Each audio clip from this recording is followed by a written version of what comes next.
Hi beautiful souls, it's Tan back here again on this Astrology, Human Design and Gene Keys channel with another video on our Tan's top 3 placements in astrology. So today we're going to be looking at the top 3 placements of someone who has traits of an inventor in their natal chart. So before we get started, don't forget to head over to my new and updated website, tanastrology.com, to meet my new astrology team. We have some amazing, beautiful, and highly qualified astrologers on our team who are there to do natal chart readings for you guys and guide you on your growth journeys. So do check out my website. We currently have, if you're watching this in April, a 30% off spring Easter sale for birth chart readings. So head over there. If it feels right for you, grab one for yourself now. And also, don't forget to head over to my art YouTube channel where I have videos of paintings, some of my artworks on there. Do check it out. If you like it, subscribe and click like on my videos. All right, so as promised, today we're going to be looking at the top 3 placements of someone who has the traits of an inventor in their natal chart. And as I said in my last video, an inventor is different from an innovator. The last video I talked about innovative placements. Now we're going to look at inventive placements in the natal chart. My definition of an invention, or somebody who would make a great inventor, is somebody who is, first of all, is able to see an existing problem and takes the time to study, research, and reviews that particular existing problem until at a certain point they're able to come up with almost like a flash of insight, or a flash of almost like an epiphany of, ooh, you know, maybe if I invented this, if I created this new product or this new way of doing things, then it would help to solve that problem. So this requires a bit of both creative and out-of-the-box thinking to help make the existing problem better, more efficient, and so on and so forth. So that's going to be the traits that we're looking at today for somebody who can be a great inventor. So the number 1 trait that I would look for in a natal chart to see if somebody has the traits of an inventor is somebody, when it comes to the problem reviewing part of being an inventor, when they have their Mercury in a strong enough aspect, meaning conjunction, square, opposition, sometimes the biquintile and the quintile, and the inconjunctions. Trines and sextiles are very soft aspects. So if you're looking for trines and sextiles, you'll be looking for ones where the degrees make an exact trine and a sextile, okay, between the 2 planets, between Mercury and Pluto or Mercury and Saturn.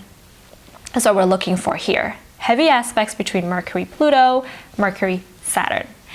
That is going to make it so that somebody is very much loving and enjoying research, digging deep, reviewing problems over and over again in their mind. And it's we can say like Mercury, Pluto, and Mercury, Saturn. These are not, we can say, traditionally fun aspects to have in the natal chart, meaning that if you don't have aspects that get you out of this cycle of thinking, you can be in that loop of just reviewing the problems over and over again and digging deeper and deeper.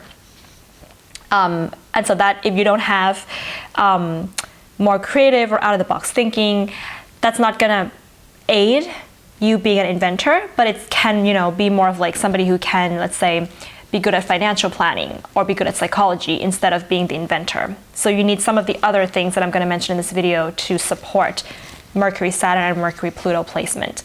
Now, another Mercury placement that is also really good for reviewing problems and you know, digging deeper into things is Mercury in Taurus, because it's kind of that Mercury sign that is not necessarily, I would say, an extroverted Mercury. There's not a lot of extroversion in Taurus archetypes in general. There's more of that introverted type, but not in the Mercury in Pisces where they're absorbed in abstract thinking, but the Mercury in Taurus is absorbed in practical, tangible thinking, so they can look at problems and kind of review those problems over and over again in their mind. So that's number 1. Number 2, now we want to have some placements in the natal chart that's going to show that you have some creative out-of-the-box thinking that's going to support number 1. So for number 2, we're looking for Mercury and Uranus placements in the natal chart. This is the ultimate placement of somebody who is able to think outside of the box. So the same rule applies. This works best for conjunctions, squares, oppositions, in conjunctions, quintiles and biquintiles, excellent. For trines and sextiles, again, you want to look for really close orbs. So if Mercury is at 10 degrees and of, let's say, Libra, Uranus is at, let's say, Gemini, 10 degrees of Gemini. That's going to be an exact trine. That's good. But if Mercury is at 10 degrees of Libra and Uranus is like 16 degrees of Gemini, we're going to have a loose trine. That might not play out as something productive within the person's life in terms of inventions. So Mercury, Uranus, very much able to think fast, but also they have this like electricity within their body that keeps them thinking. But sometimes it can be a very hard aspect to have because it can be like this restless thinking where your mind just kind of never stops. But those sudden bursts of like insights that you have when you're dreaming, when you're sleeping, when you're not really doing much, and then suddenly you just get something just kind of pushes in. That's Mercury, Uranus, and that's where inventions usually happen. They're kind of spontaneous, out of the blue ideas that just kind of comes up. So that's number 2. Number 3 placement that we can look for. Now this is something that I have observed myself within the people that I've known in my life to be very inventive, are those who have Aquarius moons. Now, I don't think that all Aquarius moons are going to be inventive necessarily, but I want to look more at like if you have an Aquarius moon, which house is your Aquarius moon in? And if you're channeling energy correctly, you can be inventive within that house that your Aquarius moon is in. So if your Aquarius moon is in the 4th house, right, you can be inventive in the home. You can invent and make little things in the home that can be very useful and creative and out of the box and just new and excellent and brilliant. But if you're trying to channel that Aquarius moon in the 4th house, let's say in your 8th house, or maybe you're trying to channel into your 5th house, that may not come out as much of that inventive traits or qualities, if that kind of made sense there. So this is just something that I've noticed that I wanted to add. And of course, last but not least, as a bonus, in human design and in the gene keys, there's a particular gene key in human design gate that is the epitome of invention, and that is gate 24. That gate moves from the energy frequency of addiction to invention to silence. And that is associated with Taurus archetype. So I feel like that Mercury in Taurus is having something to do with that.